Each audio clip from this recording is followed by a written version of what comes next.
Sampung mag-aaral sa Ontario ang binigyang parangal sa isang pagdiriwang ng Filipino community na anilay magtutulak ng mas magandang kinabukasan sa kanilang komunidad dito sa Canada. Narito ang report ni Teresa Redula. Sa isang nakakaantig na seremonya ngayong araw ng Linggo, kinilala ang mga Pilipinong nagtapos ng elementarya, high school at post-secondary, hindi lamang sa kanilang galing sa pag-aaral, kundi pati na rin sa kanilang serbisyo at kontribusyon sa komunidad.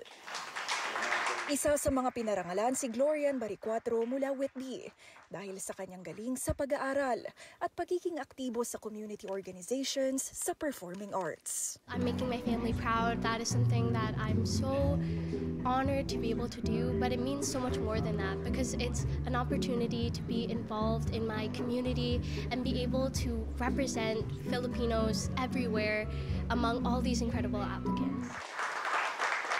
Nag-iwan din ng marka sa komunidad ang secondary school graduate na si IZ De Vera mula Toronto.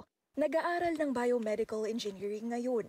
Pangarap niyang magsimula ng startup company na magdidisenyo ng medical devices para sa kabataang may physical disabilities at mentorship para sa kababaihan sa engineering. As a Filipina, it's so empowering to be recognized and be part of this community. I feel like there's not many opportunities for Filipinas or Filipinos in general to shine and really express themselves. It wasn't my intention to really go out there and like show off to everyone. I just did what I thought was best for me and like what I was passionate about and really liked. And I guess along the way, other people recognize that, and that's why I'm able to be here today. Isa rin sa mga binigyang parangal sa post-secondary studies si Angelica Tate, na nagtapos ng Environmental Studies sa University of Ottawa at nag-aaral ng Masters sa Western University.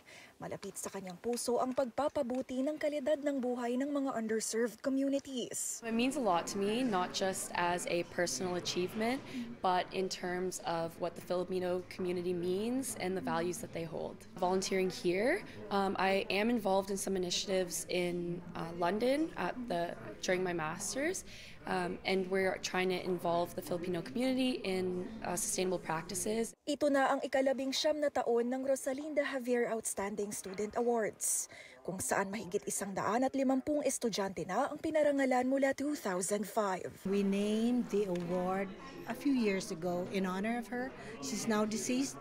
She was the first president of the Filipino Center Toronto. It was during her time that this was started. It's not just the students who work on this, isn't it? The parents, the community who support the achievements. And it's good for the community because education is always top. And that's how we, I think, prosper.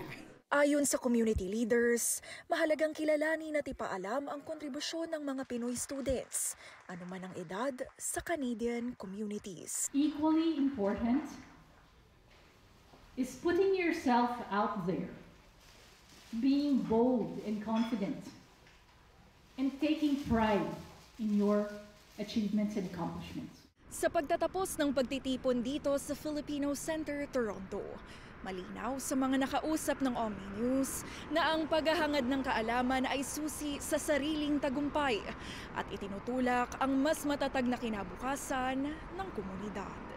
Teresa Redula, Omni News, Toronto.